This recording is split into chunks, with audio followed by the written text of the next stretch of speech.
from Texas to California at nearly the speed of sound.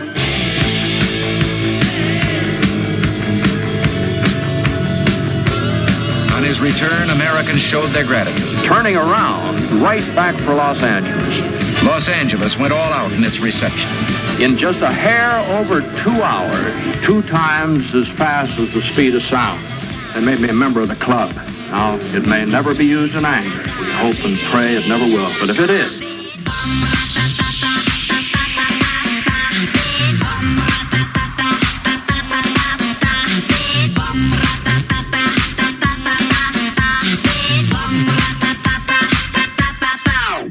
ISIL is not going to pose an existential threat to us. The American people should feel confident that, we have a good holiday season. Oh, my God. Yeah. KFI, AM 640, more stimulating talk. Brian Suits here in the dark secret place until midnight, live on KFI, AM 640. And boy, do we have something to talk about tonight, don't we?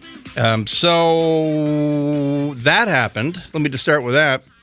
We'll get into some of the details from Wednesday at San Bernardino, right through yesterday, when evidently the FBI collectively shoved its federal head up its federal ass and allowed CNN and CNBC and everyone else to, pollute a crime scene. At the same time, in the Boston Marathon investigation, the Tsarnaev's apartments were in plastic bags, and you couldn't get within a block. Yet CNN and CNBC had people walking through a crime scene yesterday. So never mind that. We'll get to that. Let me just start with this, because we're not a national radio station. We're a local radio station. KFI, K-Farm Information, been here since the 20s. The transmitter's never left the location there at Mira Loma. It's even an old Art Deco font and everything. Been here forever. As Los Angeles as the Dodgers. Let me just give some advice to the recent immigrant group, effectively, basically, practically called Muslim immigrants. Whether you come from Pakistan or Morocco, Persia or Malaysia. Tip number 1. Shut up. Just shut up. After that, on Wednesday, just shut up. Express outrage. Promise to bury them in pigskins. But do not use the microphone or your lawyers, and we'll get to them, to lecture Southern California about what we owe you. Just shut up. You came here. Remember, you came here. You came to my country, and you've prospered. No one locked you up in internment camps. No one took your property away. You have prospered. So when something like this happens, just shut up. Stop telling me that it's not Islamic. Stop telling me it's a religion of peace. Don't lecture me. Lecture your piece of feces sons and daughter-in-laws that are doing this. Don't lecture me. I'm not Muslim. I couldn't care less how you bark at the moon or what fictional friend you pray to 5 times a day. Couldn't care less. Lecture your sons, okay, before they do that. You want to be Americans? Act like Americans. You know what Americans do? They act like Americans. You know how Ted Kaczynski was given up to the FBI? His brother called the FBI. His brother. And he said, I'm afraid that manifesto was written by my older brother, and it breaks my heart, but he is the Unabomber. Okay, the Poles were fully assimilated. No one feared Polish backlash. The brother of Ted Kaczynski didn't come up and lecture people about Roman Catholicism and about backlash of the Polish community or any of that balloon juice that you guys seem to have a muscle memory, a reflex since 9/11. When you F up, you got to own it. And don't lecture me that it's a religion of peace, because you know what? They didn't think so. You might think it is. The majority of Muslims think it is. You know why this is a bee in my particular bonnet? Because I've got 4 close friends who were translators of mine in Iraq who were wounded multiple times over 8 years. I owe my life to one of them. They're all here right now. One of them became a citizen 3 weeks ago. You and your attitude, you're making it virtually impossible for these patriotic Americans who actually put their bodies in line for a country that they'd never set foot in. You're making it hard for them. So when your first reflex is to tell me what to think, and your running dogs, your friends in the media that run to a mosque and start writing these stories about backlash, etc., you know what your reaction should be? Number one, it should be to shut up. But when the LA Times calls and says, we'd like to talk to you on background about Muslim backlash, you know what you should say? Why don't you come down here and I want to tell you how great America is. I need you to come down here so that we can sing God Bless America to the LA Times. I would like to go on KFI with the entire Farouk family and have them recite the Pledge of Allegiance and then promise the Southern California community that they will bury these 2 in pigskins. If what they did was not Islamic, then don't give them an Islamic burial. Don't give them what they think they're going to get.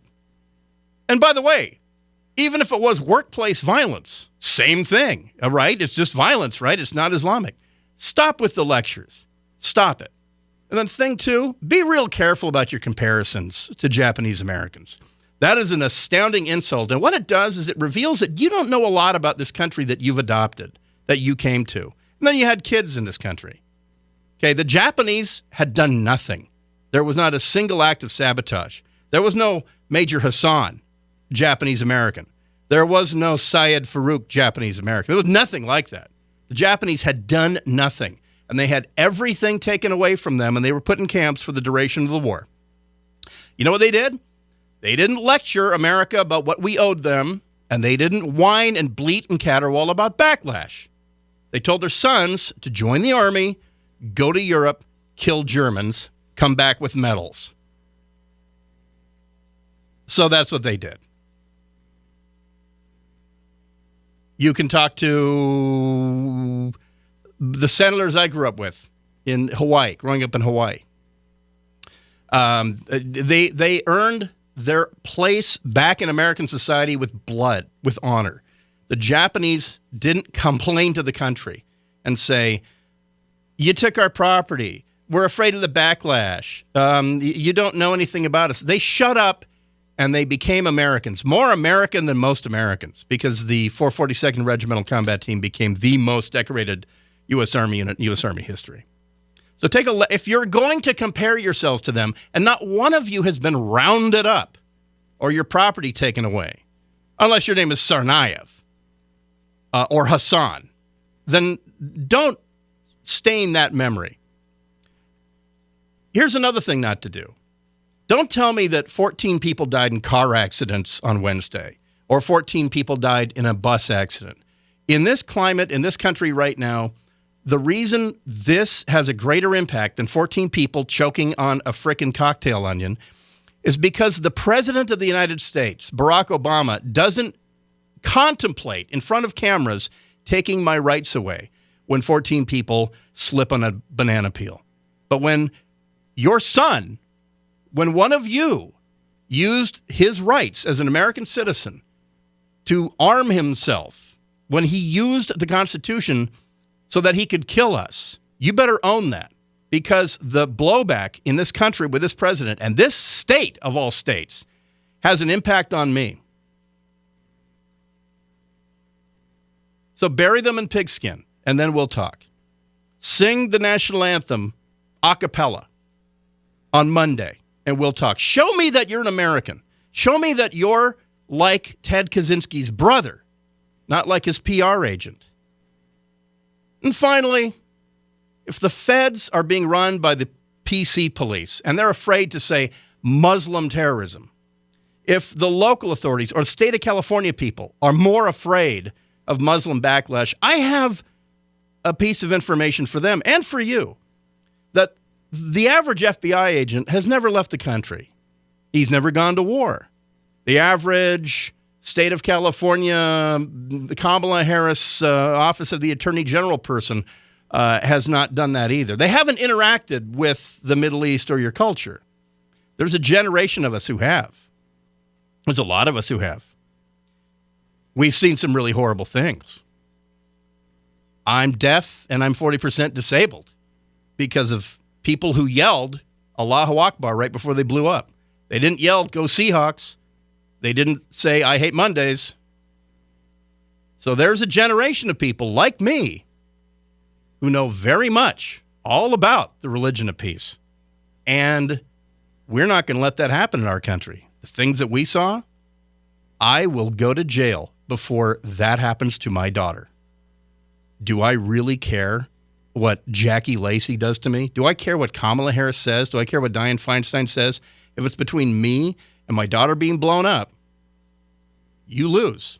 She's not going to be blown up. I will go to jail.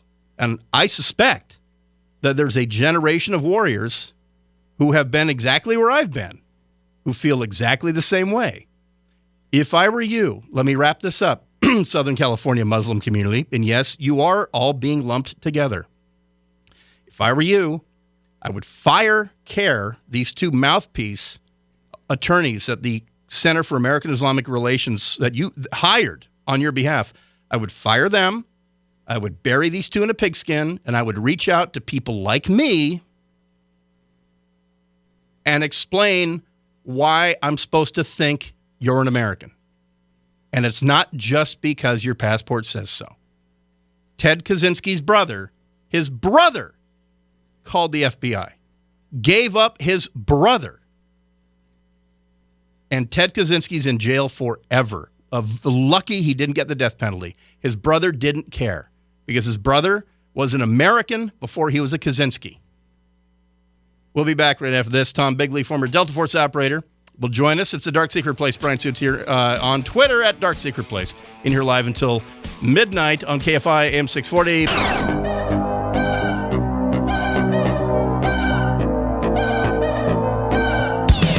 Let's go back to doing a radio show. KFI AM 640, more stimulating talk. The Dark Secret Place. Brian Suits here.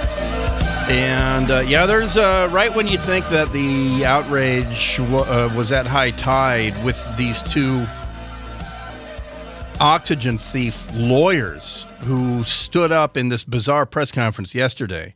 I'll play some outtakes. I'm sorry, it was all outtakes later on, but let's bring on board former U.S. Army Delta Force operator as well as private contractor from time to time doing stuff and junk, Tom Bigley. Tom, how are you tonight? Hey, great. How are you? Hey, you know what? Here's the first question. I was thinking about this after we talked earlier. What if a bunch of, say, wounded combat veterans from Iraq and Afghanistan in Southern California want to form a secret club to do stuff and junk? What would be the first step? Would it be a cool logo or a secret handshake? These days, I think they'd have to have a secret internet chat room or something. But don't you think, though, it should be everything needs to be voice. It needs to be face-to-face. Oh, yeah, for sure. And so should one guy recruit two guys and then order those two to recruit two more? So no one should know who's below them. Yeah. Yeah. Yeah, because the United States, we don't torture. So they're never going to... You and I know the torture works really well. No, we don't know that. Yeah, no. What am I saying? So that would be a doable structure. In other words, to be here in Los Angeles in Southern California, at the tip of the spear for combat veterans from Iraq and Afghanistan. To one guy to recruit two, and then those two would recruit two, et cetera. And then so that's a great answer. Thanks for answering that. I was just wondering that. Well, before you get too started, let me tell you, I only say that because evidently we can't trust the Federal Bureau of Investigation to do a damn thing correctly. Anyway, go ahead. Well, they're not doing that well here. But let me tell you, maybe your audience doesn't know. I worked in Iraq for probably 7, close to 8 years. It's about a year in Afghanistan. I have a lot of Muslim friends, a lot. I have a lot of people that worked for me professionally as intel people that were Muslim, Shia, and Sunni. and I arrested hundreds of Iraqi Muslims, women and men, not so many women, but some. And I know exactly how they dealt with this through interrogating their representatives from Saddam's regime, and they dealt with radicalized Muslims all the time. Every Muslim country has always had to deal with these people, and they deal with it very harshly because they know the problem of not dealing with it harshly that we're seeing. And the thing that gets me, and maybe the audience doesn't know this, but we know something that the FBI doesn't know, and that the DEA and that Attorney General Loretta Lynch doesn't know. You and I know American citizens who worked for us as translators for years, got wounded, came back to work the next day at 8 a.m. They had done more for this country before they ever set foot in it. And now, luckily, they're in this country and they're citizens. And you and I know that these guys know more about this, more about how to find them out, vet them out, and what to do to get them to talk than anyone the FBI will ever have. Wouldn't that be fun to have one of those guys in our little club? I mean, if whoever's going to make that club, you would want one of those guys to be in the club. And you know what? You and I know guys that would cut an arm off to serve this country in that way. Well, some of them gave their lives, in all honesty, and the ones that are here, luckily, are patriotic people. And so all this rhetoric about, and we're not trying to say all the Muslims are evil. But look, here's the problem, and we talked about it, I think, a week or two ago when for the Muslims in Turkey, they're trying to do the moment of silence and the whole stadium blew up. Yeah, after the Paris attacks, yeah. Yeah, for the Paris attacks. The problem is they're compliant because they understand that stuff is actually in the Quran. They're not making it up. It's there. They're just acting on it. Now, some of these people don't act on it. Some of them, like, the Jack Mormons aren't really that religious, and that's great, and they can assimilate. But the problem is we don't know who's who. But they do, is what you're trying to say. And, yeah. And we could use that. Why aren't we using that? Because we can't even say radical Muslim. Unless you're a white guy that walks into a Planned Parenthood, then you're a conservative terrorist, a right-wing terrorist, a anti-abortion terrorist. But tell you what, let's take a break. We'll come back because can you stay with us for the rest of the hour? Whatever you need. Sure. All right, Tom Bigley, former Delta Force operator and long-time Middle East hand. Also, I want to talk to you about independent Kurdish independence because that more and more this week. A lot of talk about that. And you've got a lot of time up there, so hang on. We'll be back with Tom Bigley right after this at Dark Secret Place on the Tweeter machine. Brian Suits back in a minute. KFI M640, more stimulating talk.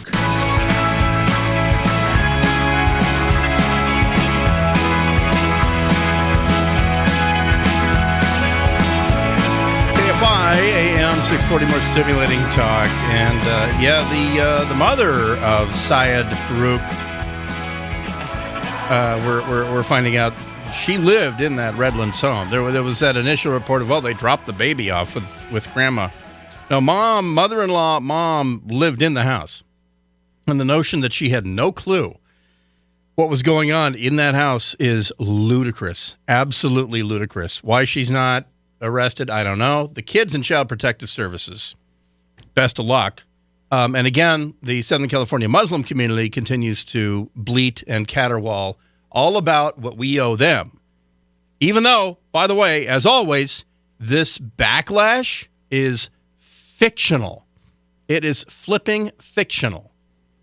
Anyway, back with Tom Bigley, former Delta Force operator. Hey, let me ask you this. When we were at war with people yelling Allahu Akbar before they tried to kill us, had we known the home address of an attacker or a suicide bomber and inevitably gone there and searched the place, wouldn't we have brought the entire family in and said, what the hell? Oh, yeah, many times. I brought in entire families and questioned them, no question. And for the most part, some of them would evade the questions to a certain degree. Wait. The bottom line is this family knew exactly what was going on. Remember that hilarious day on November 12th, 2004, when a red Opel station wagon with 3 IEDs in the back seat blew up hilariously, deafened and wounded one of my men, deafened all of us, destroyed a Humvee, and I knew the car. We knew where the bomber was,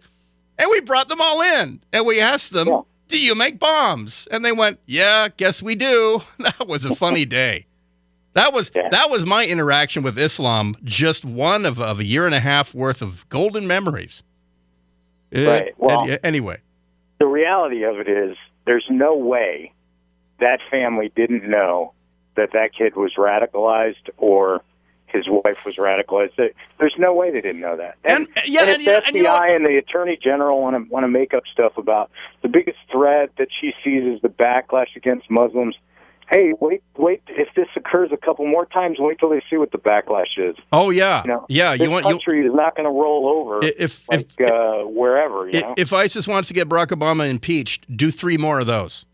You want Donald Trump as president? Do 3 more of those. Do 2 more of those. And I'll tell you what. For Americans who say, "Oh no, man," especially in Southern California, lots of kids live with their parents, and the parents have no idea what they were doing. Like Adam Lanza in Sandy Hook and all that. No. The guy was 27. He was married. They had a kid. Mom lived in the house because she was the daycare plan. She was intimately familiar with everything going in that house, everything going on and said in that house. She speaks English. When he's on the phone, whether he was speaking Urdu because they were originally from Pakistan and all that, doesn't matter. She speaks it too. She knew everything that was going on here. Sure. And the reason I started the show by pointing out that Ted Kaczynski's brother called the FBI is because I want to know from the Muslim community, before you tell me what I owe you, you tell me, why didn't his mom call the F frickin' B frickin' I frickin'? Why not? Is she an American or not? Well, we know where her obviously her loyalty is. And the point is, if I get a relative or somebody that's doing something that's going to undermine the United States government, I'd turn them in myself. Hell yeah. You want to be accepted? You want to assimilate? Act like a damn American. Instead of lecturing to your young men all about what you're owed, tell your young men to go join the Marines. Go and shed some blood for this country, then maybe I will give you 10 minutes of my ear. Well, yeah, and unfortunately, you can't even trust the oath that they swear in the military because the guy in Texas shot up the whole room as a military officer, whatever that guy's name was. Nidal Hassan. Yeah, Hassan shot everybody up. That swore allegiance to the United States because, of course, we know that the Quran says you can lie to infidels anyway. And you can say whatever you want to get in and do your work. So how am I supposed to believe any of them? And this is the scale. I don't think a lot of government officials understand what a fulcrum Wednesday was, and the media certainly doesn't. But I want to impart to everyone listening on KFI, Wednesday was a watershed because they didn't allow Fort Hood to be a watershed. That was not even labeled terrorism for years. The wounded didn't receive Purple Hearts.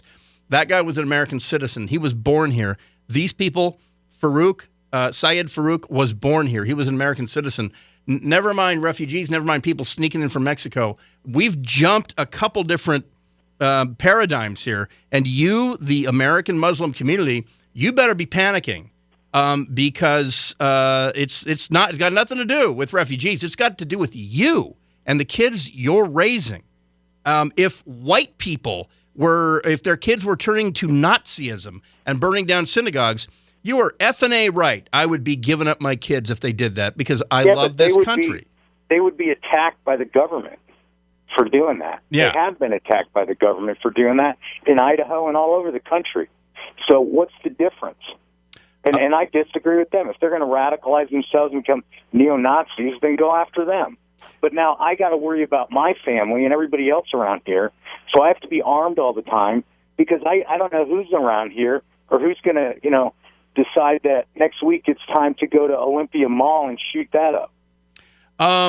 The thing that I'm curious about is because I've lost faith in federal authorities. I don't have faith that they know what they're doing in terms of penetrating and surveilling mosques.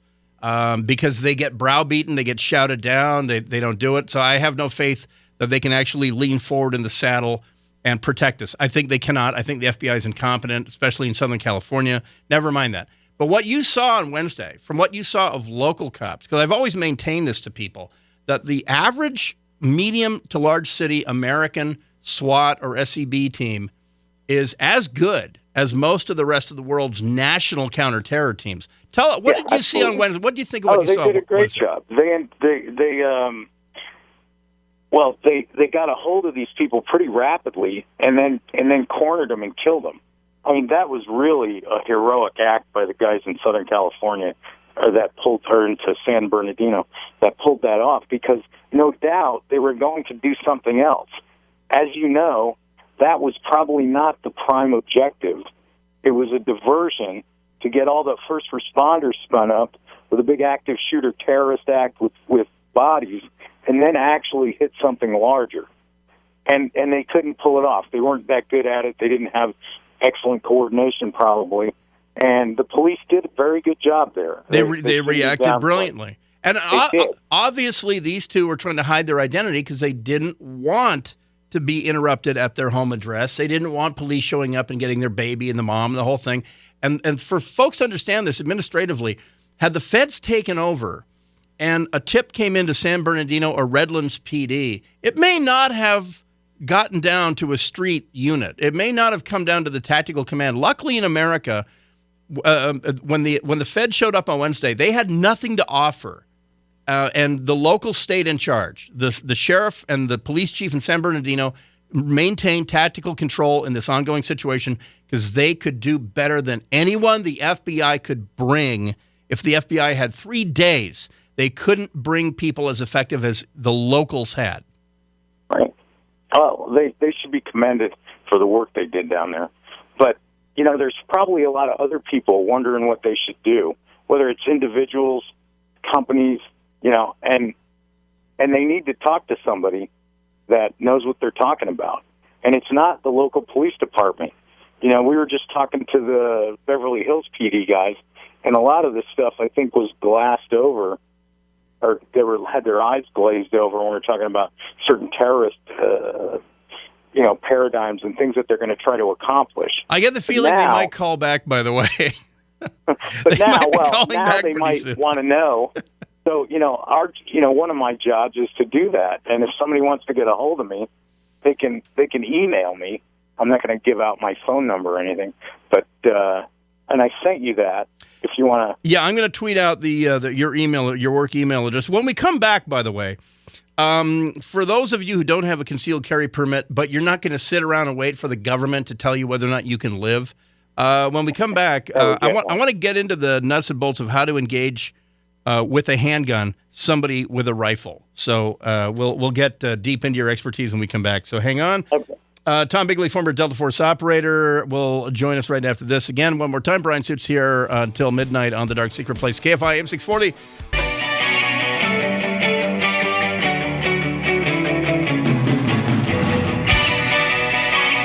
KFI AM 640, more stimulating talk. The Dark Secret Place. Brian Suits in here until midnight. Next hour, we'll get into the lawyers and other spokesholes for the Farouk family. Tom Bigley, former Delta Force operator, joins us. I just tweeted out Tom's email address at Dark Secret Place on my Twitter feed, and it is and it's t.bigley bigley at trisec.us, right? Yeah, trisec.us. All right, so let's say, and we've had here in Southern California, it's not this was the first terrorist-based thing, but we have had plenty of our share of active shooters here in SoCal. And for someone who maybe has a concealed carry or they just have a unconcealed desire to live, so you're in a room, you're in a meeting room, you're in an office or whatever, and you start hearing the pop, pop, pop, pop of a rifle. What's course of action number one? Well, if you start hearing an active shooter, you should probably take cover. But, the biggest thing about having a concealed weapons permit and carrying a handgun, you really need to practice with it. I want to try to make sure that people understand that they should go to a qualified instructor and learn how to shoot well. And the reason for that is if you come in a high-stress situation like an active shooter and you need to save your life or somebody else's, that you can do that. So there is a difference between just hearing gunfire and reacting to it. I have a lot of training. If I hear gunfire, I may react a little differently. I'd probably move toward it and try to figure out what's going on. But for the average person, you just kind of take cover. Now, in a separate situation, if you're in a movie theater, you're in an office, and some person walks in with a rifle and starts shooting people, you need to shoot them. And you need to shoot them continuously until they're stopped.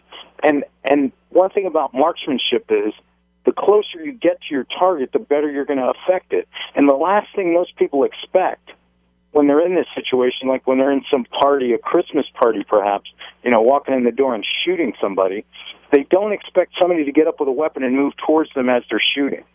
So that is very effective. And people wear body armor. That's true. So shoot them in the face. And most of the time they don't have body armor on their face.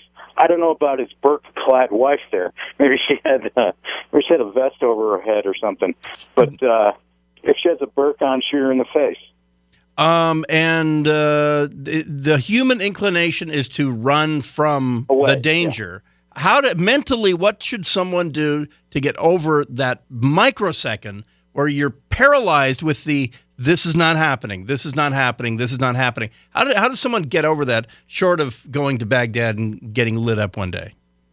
Well, if you're in a situation like that, and people have been in other high-stress situations, you need to act.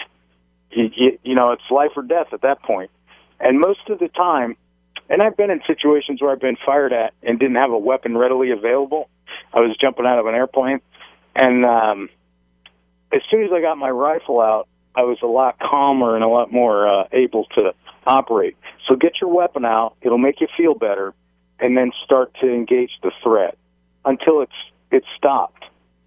All right. So I have I've put 2 in the pump house, 1 in the junction box. They're down. They're not moving. I want to take the gun off them, right?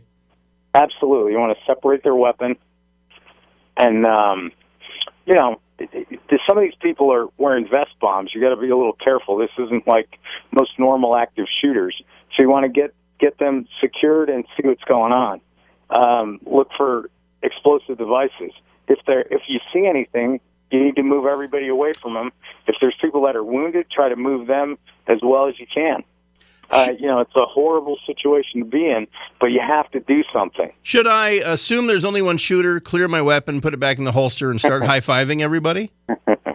No, most likely, especially with these people, and we know this from experience, as you do, that sometimes these things are not what they're meant to be. They're meant to kill people, but they're also meant to draw people into one area so that they can do a second attack or there's a second device.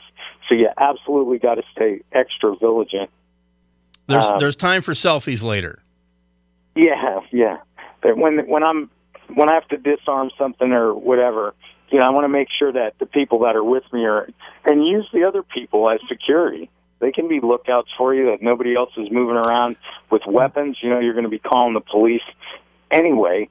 But the reality of your situation is it may not be over right away. So don't get complacent. Don't sit down and just start losing it. You need to control the situation and do the best you can with triage and move the people away from that area. So that's best case. Let's talk about worst case. Let's talk about I'm out of my office. I have sponge cake in my hand, plastic fork, nothing else. I only have my hands. Guy with a rifle is 12 feet away from me, and I'm over the hump. I know if I run, I'm going to die anyway. I'm going to throw myself at him. What am I doing with my hands? Where's the best place for my hands and fingers to go on this guy? Well, in my opinion, you need to control the weapon as best you can because you can close the distance pretty rapidly. Believe it or not, you can close a 12-foot distance in less than a second. You can move that quickly if you have to. So move in and grab the weapon from the guy, whether it's a pistol or a rifle, and try to take it away. There's a lot of soft points on people's bodies like eyes and throat, groin, and other places that you can attack. But the threat is really the weapon, not the person. And then if there's a crowd, if you control the weapon, they're going to be the committee to beat the living crap out of the dirtbag. Oh, yeah, and then any help, obviously, you can get. If you can control the muzzle of the weapon and keep it away from yourself and maybe up in the air or something, but you can stop the guy from shooting, that's key. And then once you separate the weapon from him, you can deal with the person. And the other thing people Again, need to know right now to help you mentally get over that hump, if you're sitting there saying, I'm terrified of dying, I got news for you, and former Delta operator Tom Bigley has news for you.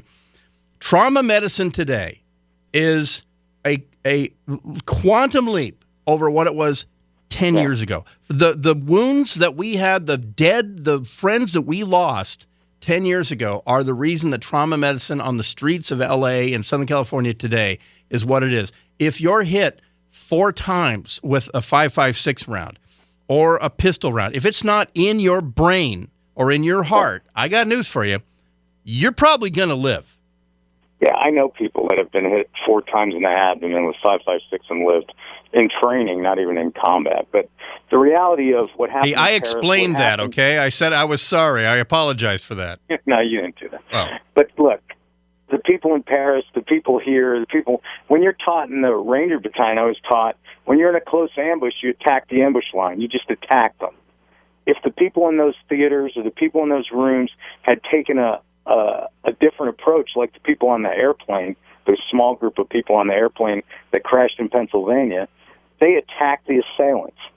If the people in that Christmas party had attacked the 3 guys on the train, right? They attacked them. That's what saved everybody. All right. I'll give you a call tomorrow because it's a morning Seahawks game, and I know you don't watch the Seahawks.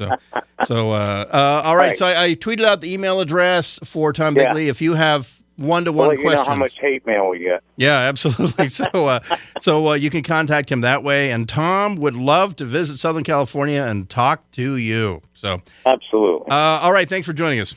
Bye. All right, bye-bye, and we'll be back next hour.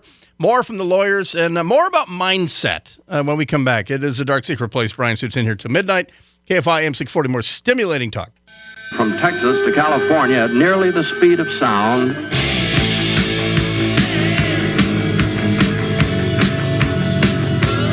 On his return, Americans showed their gratitude. Turning around right back for Los Angeles. Los Angeles went all out in its reception.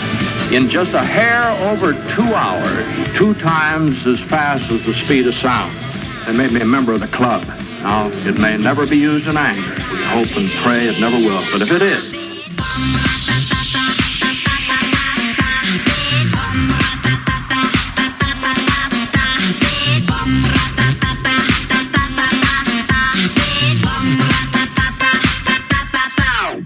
ISIL is not going to pose an existential threat to us.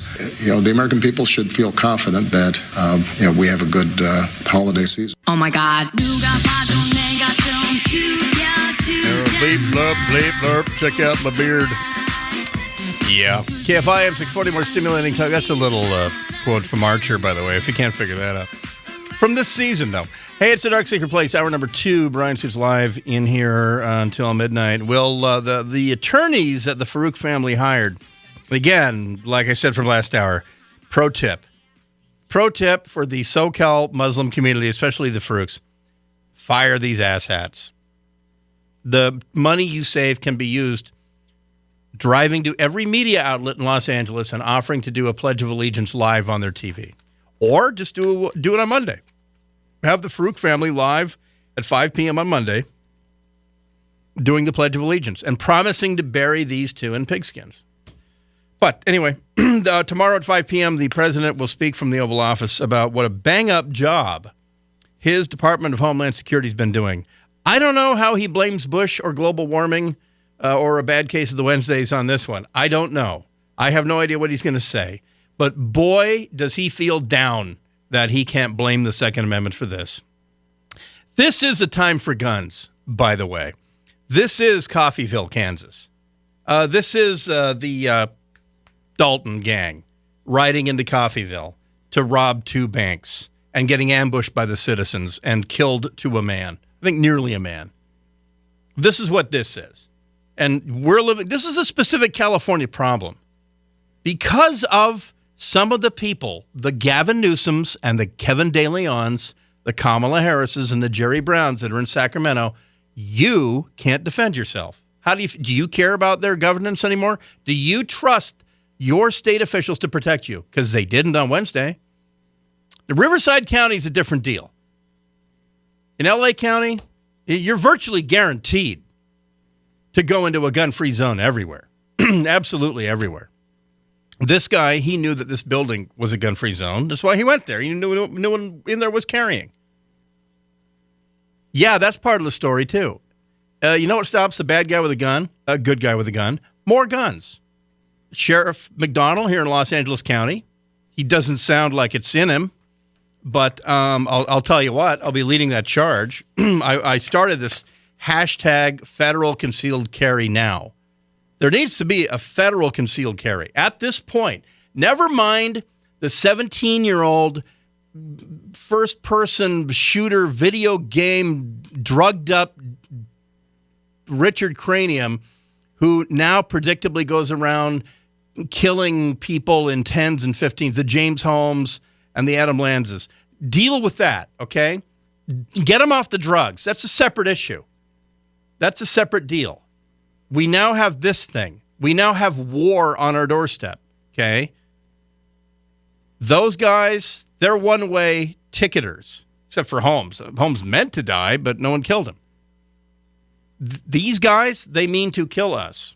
And by the way, it also applies to the lone wolf shooter, that in the aftermath of the lone wolf shooter, everybody blames the guns. Everyone blames the NRA. They don't blame the Adderall. They don't blame the psychiatrists. They blame the guns.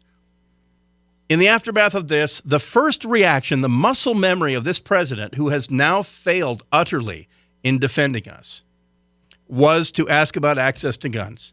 He would rather contemplate taking away your constitutional rights rather than contemplating or considering that maybe some people should have guns. Maybe just like law enforcement has guns that they train intensively and screen intensively, maybe every once in a while a civilian can have a gun and defend themselves. And you know what? When people say, oh, that'll just make it worse, are you serious? Just stop that. I would rather be in a shootout than a massacre. Those are your choices.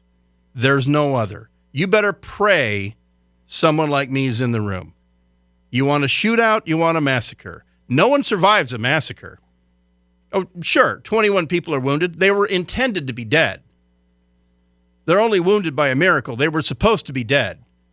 The Virginia Tech shooter, 35 dead. I've said this before over and over. If number 10 had had a gun, there wouldn't have been a 10, 11, 12, 13, 14, 15, 16, 17, 18, 19, 20, 21, 22, 23, 24, 25, 26, 27, 28, 29, 30, 31, 32, 33, 34, 35. If number 10 had had a gun. If number 34 had had a gun, there would not have been a 34, 35. How'd you like to be number 35, huh? You'd be saying, thank God for guns then. So it's really time for a federal concealed carry program. And it's really time to say things like F LA County, F the sheriff, screw you, F word you, F word you and the A. Because you don't like people like me who want concealed carry. And I got to tell you, what's wrong with LA County when somebody like me, somebody who's been in close combat, someone who does not have that, because this is the thing that we were talking about with former Delta operator Tom Bigley. For most people, there's a moment of frozen inaction. You know what? That's normal. So let me talk to you about the mental state. When this happens next time, when the next crazy Southern California Muslim, and I shouldn't say crazy, because I've told you in the past, they're not crazy. They've just read the Quran very closely, and they want ISIS to succeed. When the next Muslim gunman or drugged up Santa Barbara college kid start shooting up wherever you are, you're going to freeze for a second, and your mind is going to take everything in. The sound, the sudden screaming, and you're going to say to yourself, this is not happening. This isn't happening. This isn't happening. This isn't happening. This isn't happening. You know what? Now that I've told you that that's going to happen, get over it. Get over it fast. Because the other part of your brain that wants to live needs to say, this is happening. What do I do now? Do you have a gun? Shoot him in the head, like Tom said. You don't have a gun? Find cover. Are people panicking? Shut them up. Find cover. Do you have a weapon handy? Why not? Can't go to a certain place in Burbank now. A little late for that, right? Do you have anything there? Can you break a broomstick? Is there a mop or a broomstick there? can you break it and get a nice jagged edge? Don't hold it by that edge. Hold it by the round edge. Get a weapon in your hands, and you know what? Like Tom said, you calm down. When you're in charge, when you say, you know what? I know something this guy doesn't know, and that is I'm going to stab this through his eyeball out the back of his head. I'm going to kick him in the balls and pee in his ocular cavity. Then I'm going to call 911. Then I'm going to take a selfie.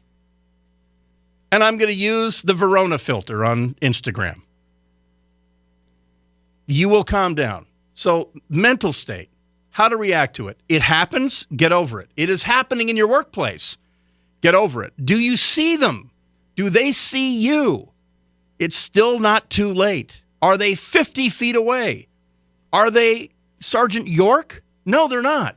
You know what? Believe it or not, this is probably the first time they've ever done a massacre. They're probably just as nervous as you. But you know something they don't know, and that is you are about to close the distance on them and make them wish that they had never existed.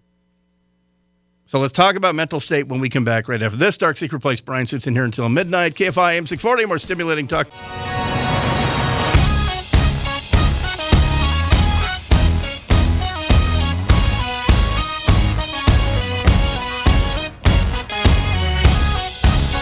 KFI AM 640, more stimulating talk. It's also time to settle up some accounts with some really loathsome human beings. And here's a great one. Kenneth Roth from Human Rights Watch, Executive Director, Human Rights Watch.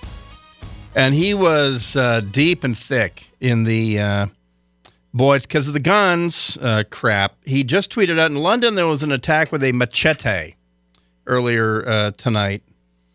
And passersby thought it was performance art at first, but a guy had a machete, and it was revenge for Syria or something. And Kenneth Roth from Human Rights Watch just tweeted out about 15 minutes ago, lucky for London, attacker had to use knife. In U.S., he'd have easily bought an assault rifle. I should point out to Ken, and I did when I replied to his tweet, that in London you don't have to have an assault rifle because Britain has disarmed its citizens.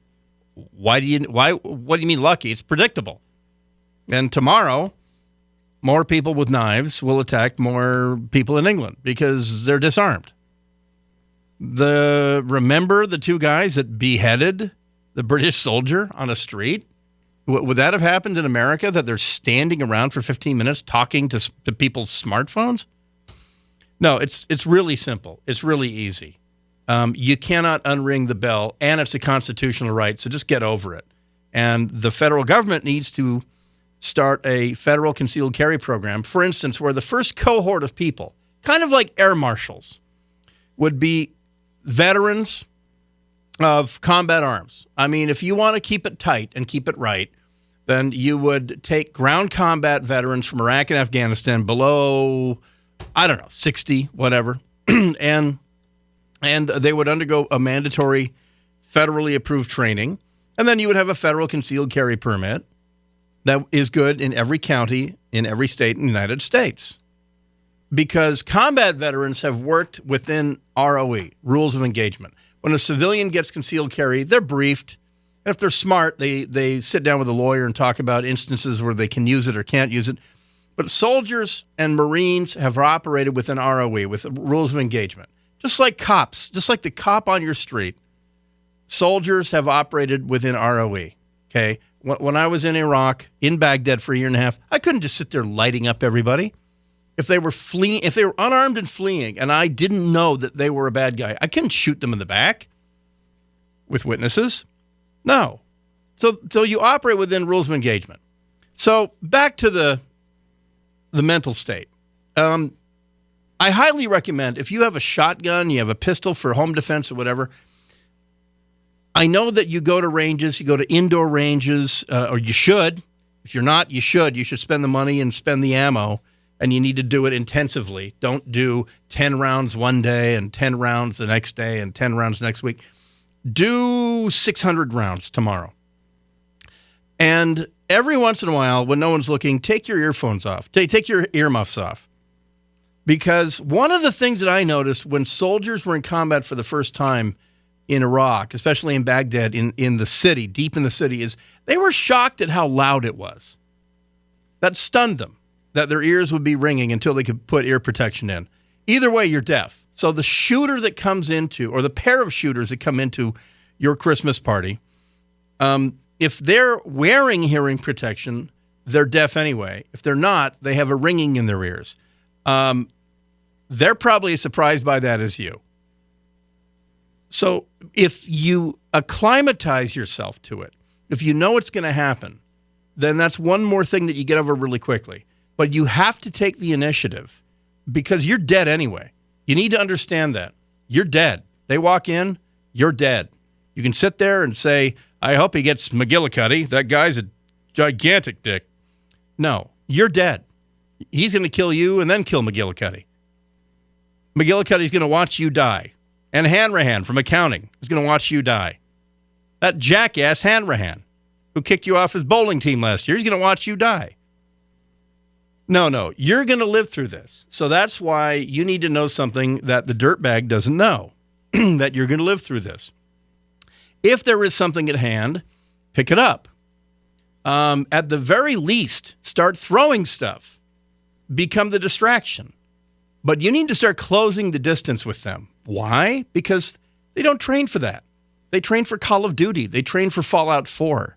They go out to the desert, okay, and they shoot at stationary targets. That's what they do. They don't really train. These idiotic films that ISIS and Al-Qaeda put out, those are crap. They don't really do that. So get it in your head that you're going to live. Also get it in your head that you might get shot. And you know what? You have to be alive to feel pain. And if you get shot, you'll know that you're shot. Like the guy at Umpqua Community College, the Army veteran from Iraq, he was shot 4 or 5 times.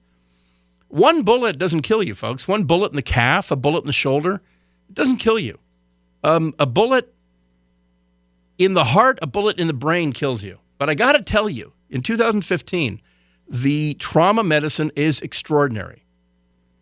And if you don't do it, you're going to die anyway.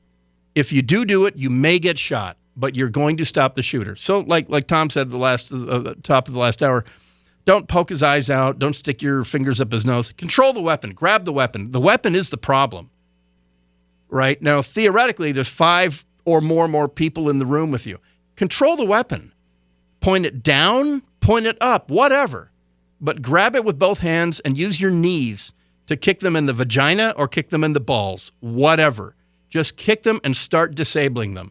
Because right behind you, now everyone else, if you are not the person who had the initiative to get up and run, you had better become a human being pretty damn fast, and you better back up that person who controlled the weapon. You better back up that person that rushed that guy.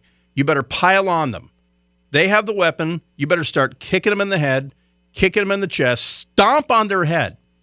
Jump up and down on their head till it squishes like a frozen honeydew watermelon or just a regular watermelon. Jump on their head like Ryan Gosling in Drive.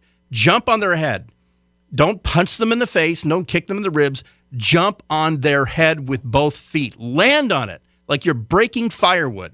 Stomp their head until the pink, soft brains come out through the eye holes in their ski mask. Do that. And then stop and assess. But if you're the guy handling the gun, if you're the guy controlling the gun, just don't let go. Do what you can. Headbutt, headbutt, headbutt. You have knees and you have a forehead. You're going to live. You're going to live with a giant bruise on your forehead, but you're going to live. You have to be alive to know that you have a giant bruise in your forehead.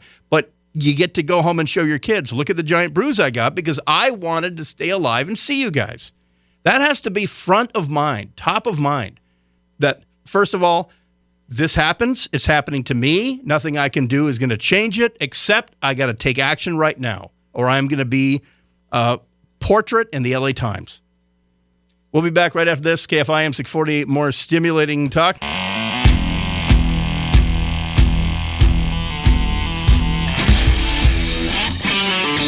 KFI M640, more stimulating talk, and the Dark Secret Place. Brian sits in here till midnight. Why shouldn't people be completely disillusioned with our government? From the president to his attorney general, he speaks tomorrow at 5 o'clock, and he'll blame access to guns and et cetera. Remember, Syed Farouk born and raised here, an American citizen. No prior legal run-ins, no bar to him getting a weapon, and there shouldn't have been, because there's no question on the 1055, the ATF form. Oh, do you plan on radicalizing as a Muslim, as a fundamentalist Muslim ISIS sympathizer? Yes or no? But luckily, our Attorney General she has her backs. Oh, wait a minute. No, she doesn't. She pledged to a Muslim advocacy and lobbying group that she would take aggressive action against anyone who used, quote, anti-Muslim rhetoric that edges toward violence, close quote. Well, thanks for that. Thank you for that. That is, you talk about tone deaf. She should have canceled this, or she should have said what I said at the top of the show to that crowd, which was, you know what? Lay low. Don't lecture Americans about what they owe you right now. You need to lecture Americans about how patriotic you are, about how much you love this country, about how you long for a chance to fix a bayonet and stick it in enemy guts for America. That you would do it. You would drive your boys to the Army recruiting office and your girls, where they might wear pants and not a hijab and the whole thing. That's what you need to do. Instead, the Attorney General empowered this kind of behavior by getting up and saying, "Oh, don't worry, don't you worry. If there's anti-Muslim rhetoric that edges towards violence," what does that mean? So not only the Second Amendment, but now they want to repeal the First Amendment?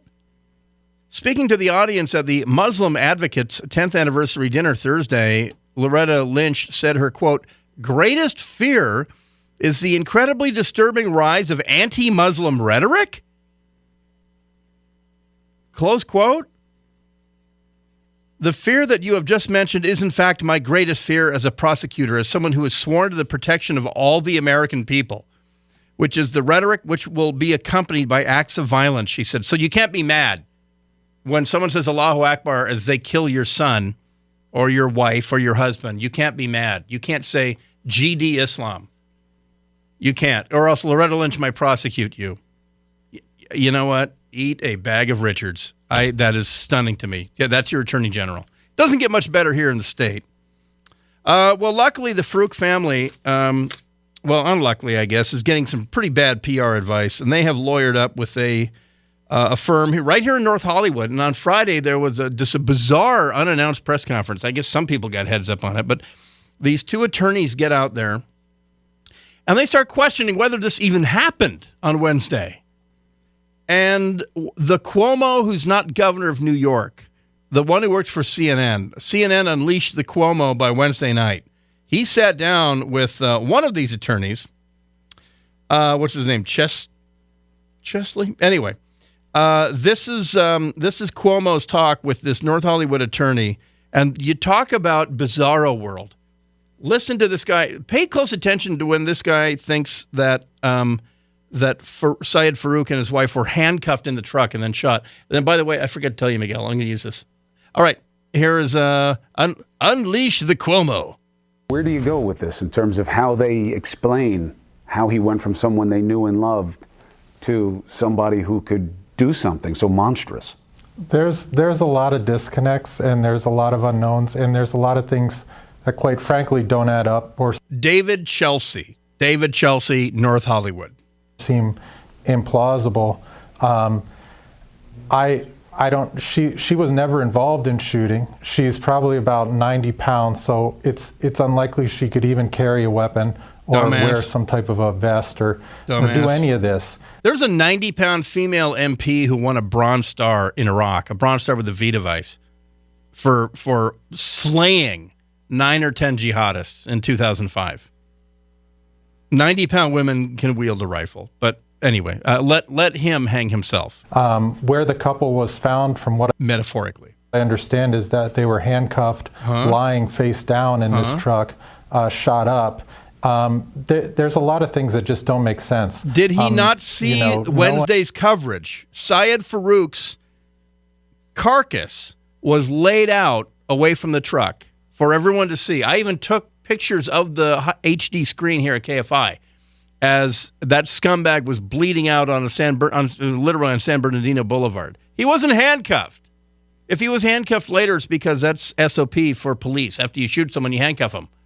Anyway, back to the attorney. Has ever seen Saeed with any of the things that with some of the things they found on the scene, they haven't seen him with them. Like what? The pipe bombs, for example. No one had ever seen him use or have anything like that. You think? And it just doesn't make sense for these two to be able to act like some kind of Bonnie and Clyde or something. It's just ridiculous. It doesn't add up. Yeah, it doesn't happen. have the military skills to carry out something like this, really. Not really. Frankly. Authorities go back and forth on whether or not this shows sophistication or lack of sophistication in terms of how it was carried out. But are you saying that you're not sure that they did this?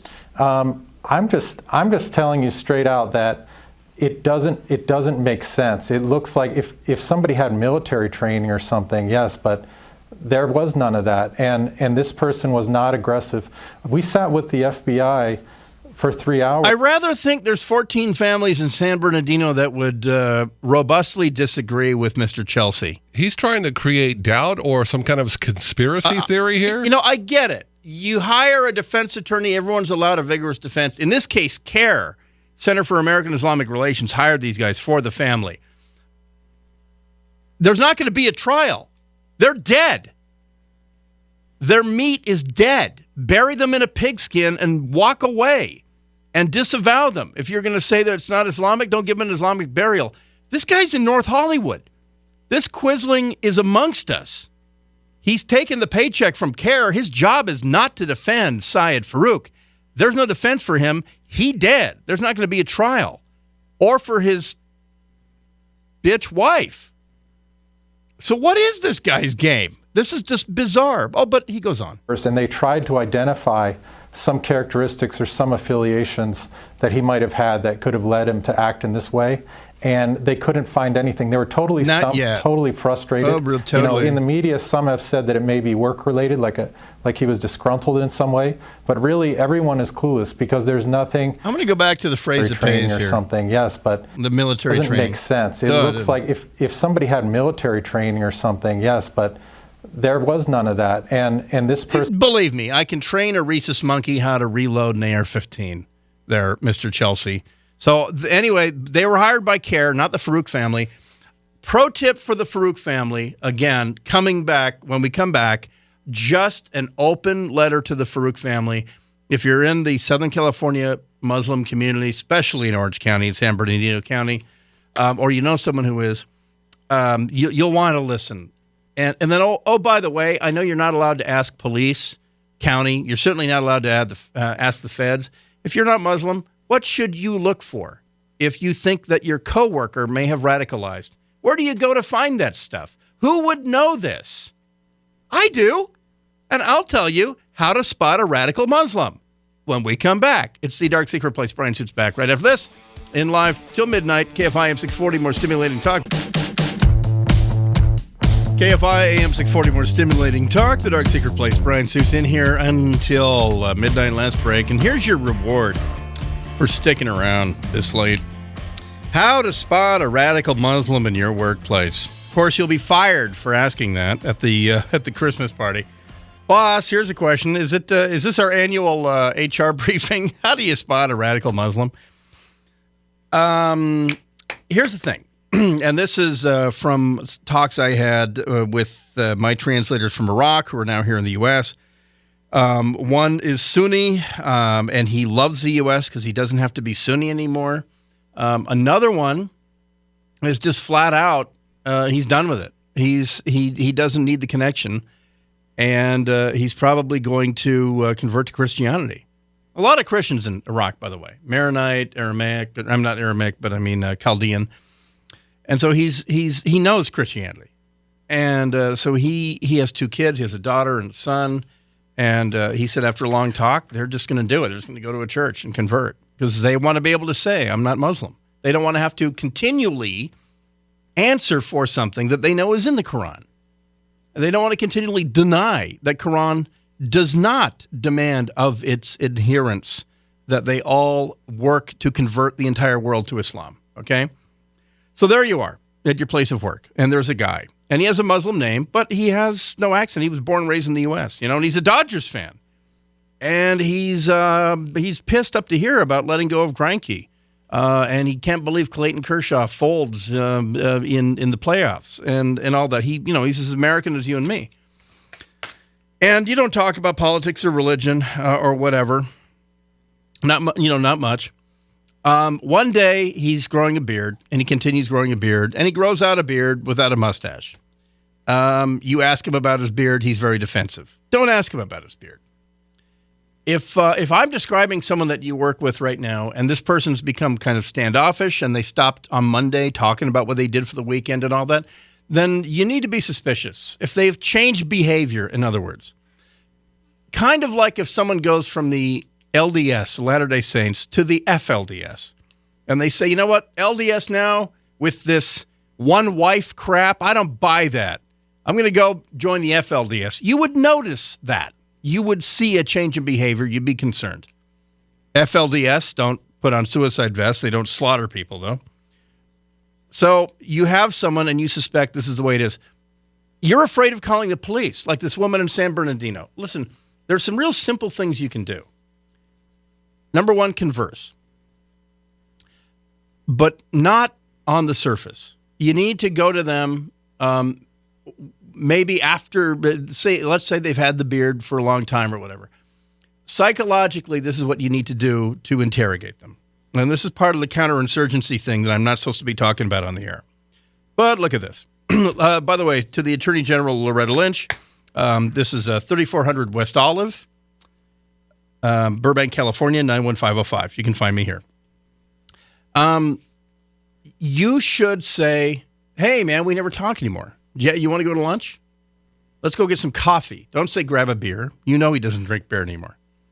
Let's go grab a coffee. Let's go grab some tea or something.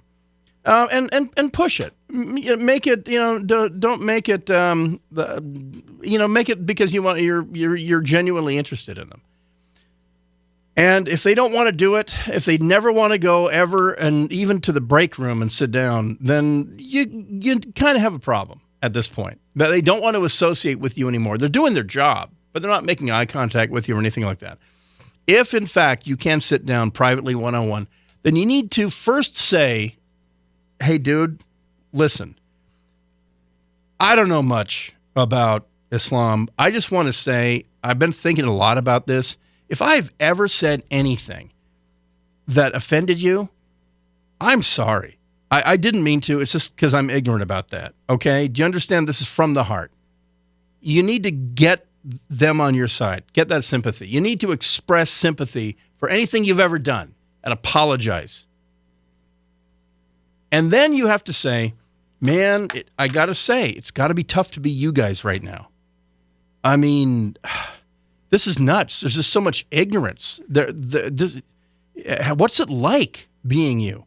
And that is what you need to do, is to continue to pull out of them, how hard do you think it is? You need to gauge from them what a effort it is to live in America. If they start talking about the daily decadence, the humiliation, the insults about the beard, et cetera, et cetera, et cetera, et cetera, at some point, you need to bring it around to, hey, do you still go to the same mosque? Are you still at the one in Irvine, or which one are you at? And if at that point the conversation's over, you got a problem. Contact Brian at KFI. If, however, the guy offers information like, well, I don't go to the one I used to go to anymore. I go to a different one. Then in an honest, friendly way, say, I want you to feel like I mean what I'm saying. Would it be okay if I come along with you this Friday? Or if you go tonight or something?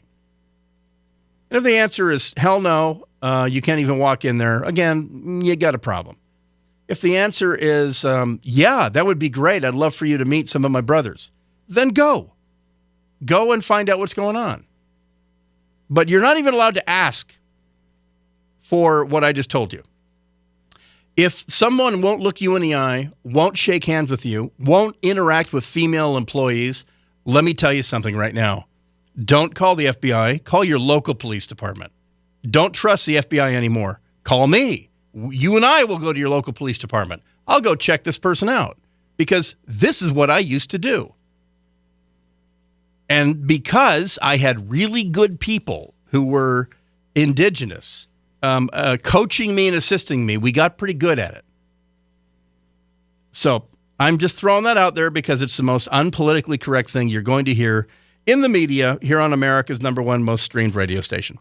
All right, theoretically, I'll be back on Monday for Military Mondays with Bill Handel and some exciting news that we'll break for you on Monday as well. So tune in, won't you please, Monday on the Bill Handel Show. Brian Suits will be in for Military Mondays. Otherwise, daily show, connectpal.com, near daily show, connectpal.com, Dark Secret Place, connectpal.com, Dark Secret Place. Thanks to Miguel. Thanks to Michael Chappé. Thanks to everyone who's ever existed. And we'll be back next Saturday at 10 p.m. here on the Dark Secret Place. KFI AM 640 more.